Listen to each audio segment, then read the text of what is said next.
Tuesday. So I just came back from work and then I went and did my lashes as well because we are going on a trip. Yeah, we're really excited for the trip.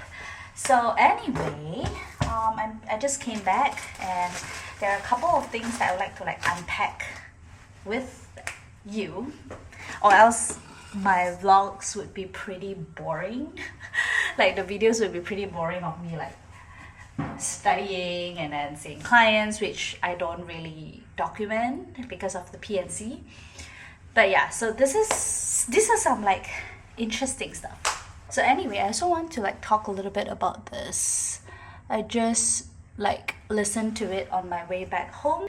This is the Esther Perel's Where Should We Begin podcast. Love her, and I think this is how I learn as well. I need to listen and observe and kind of model it in my own session. So yeah, this episode, amazing. I have this parcel which I'm very excited. I could already smell it. There is some leakage, but it does smell pretty good. So we will try first. Oh, 好咸. Ooh. So this is apparently a polished fermented cabbage thing. Also, I got this pretty famous Park's bagel.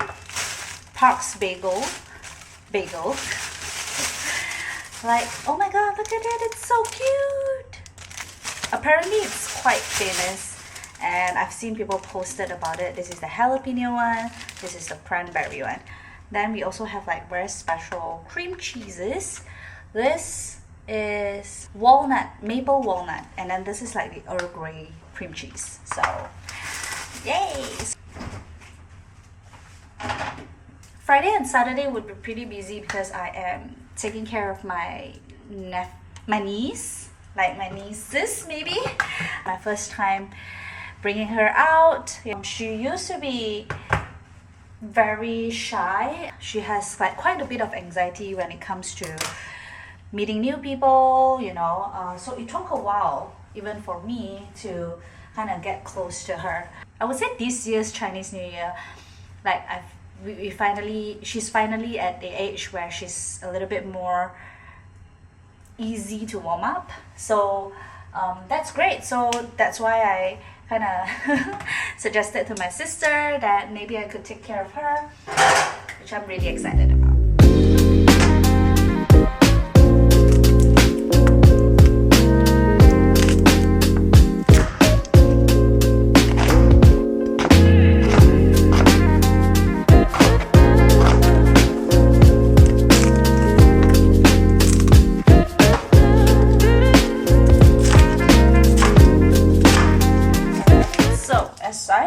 I think it's also good to kind of fix a little topic to talk about in a video.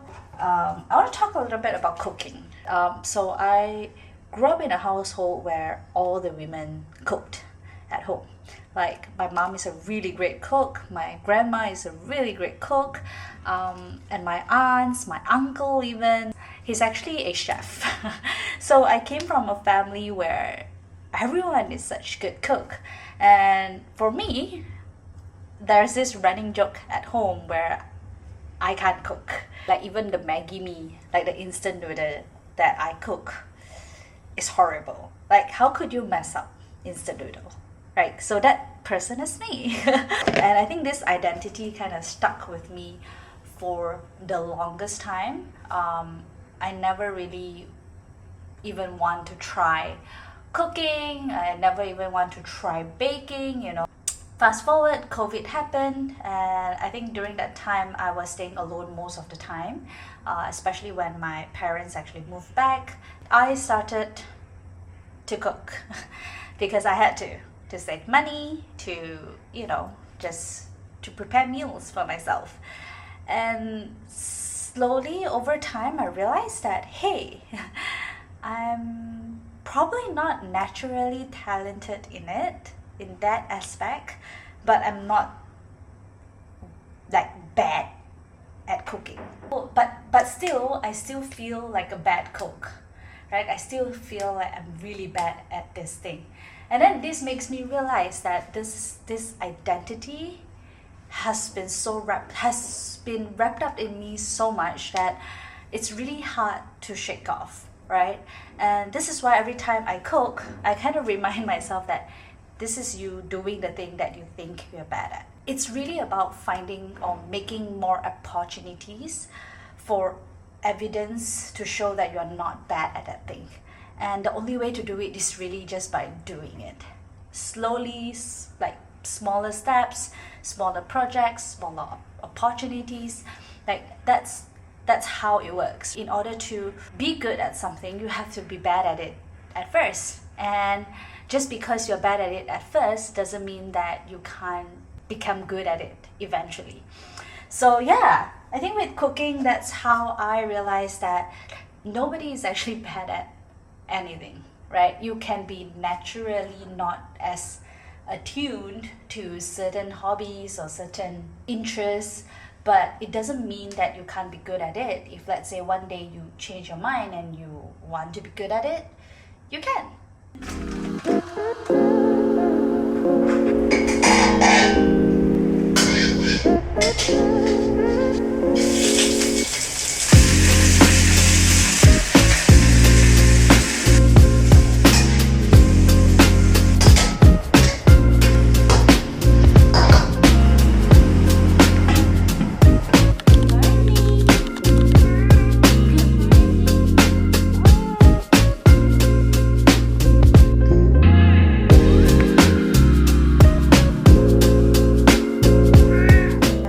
Terrible sleep.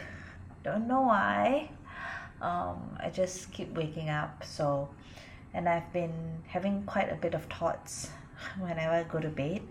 Mostly some big decisions that I have to make, and sometimes if a case is a little bit difficult, that's when I, kind of stays in my mind. And I'm also debating if I should eat my bagel now or eat it as like a lunch snack, because I've been shifting my my eating schedule. Like I normally eat like a bigger meal in the morning, then it keeps me filled and not sleepy. I don't know why, but it doesn't make me as sleepy as eating them in the afternoon.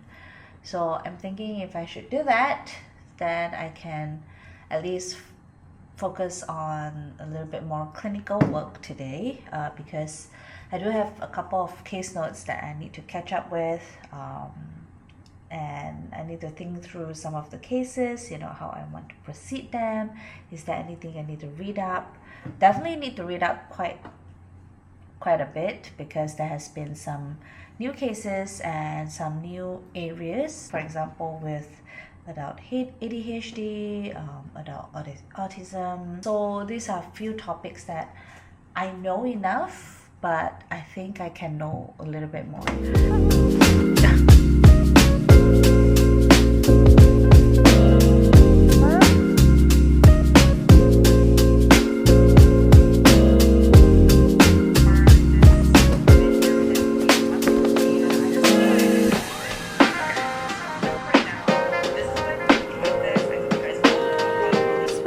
Morning taking care of some very administrative stuff, like paying the bills, making sure that certain things are on board to move smoothly in terms of the business side. So right now I think we need to lock in. Currently I'm actually with two different center. One is Endolphi and then another one is the Minds. So I do have like different availabilities, and I'm trying to figure out how to kind of put everything in one place because if it's not on my calendar, it's not happening.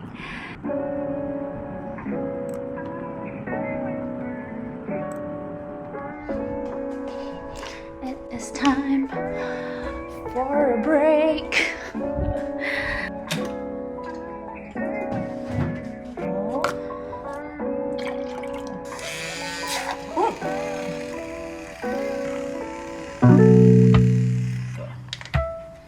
This is from Luckin Coffee. It's the coconut flavor one.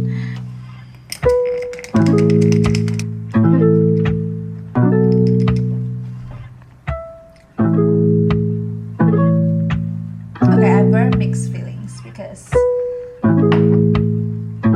it doesn't taste creamy at all. So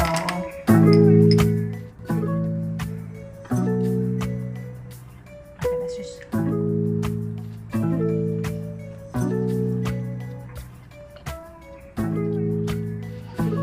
I think it's pretty good.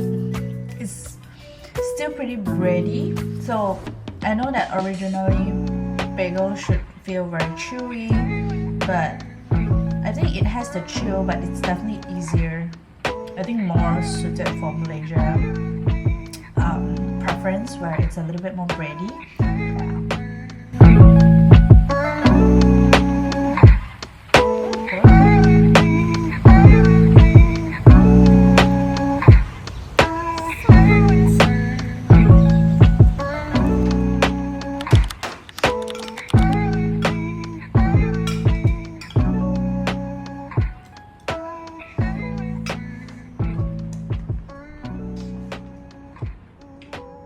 Good morning, everyone. So today is a Thursday, and probably I'll end the vlog for this title like today. Oh, hi. Yes. Yesterday night, I actually spent some time with my husband, you know, talking through the big decisions that we have to make, and yeah, I'm glad I kind of had that conversation because it helped kind of ease my anxiety a little bit, or like my worries a little bit. But of course there are, you know, we still need time to sit with that, right? I think a lot of times when it comes to decision making, we feel like if we are not set with one, then we're not progressing. But actually that's not the case, because a lot of times we need more information in order to make the right decision. So I see like the next 2 weeks as like a way of like me making progress, as long as I am gathering more information on what to do and how I want to do it, so that I don't get too upset with myself for not securing a decision. And ultimately a decision made, whether it's good or bad, it really depends on how much information you have at that time. So I am trying to make a decision as informed as I can with as much information I can. So yeah, I will be having like 2 sessions in 2 different places, and then I have to rush home to maybe do some administrative work, and then my niece will be coming over. So I want to spend the rest of the day like really just taking care of the house to welcome her. And yeah, I'm a little bit nervous, but I think it's going to be fun, and I can't wait to kind of bond with her a little bit more. I am not sure how this guy would do, because he was actually really mild around my niece during the Chinese New Year time. He is not like that with anyone else, and especially children. So I'm excited to see how he does. Are you ready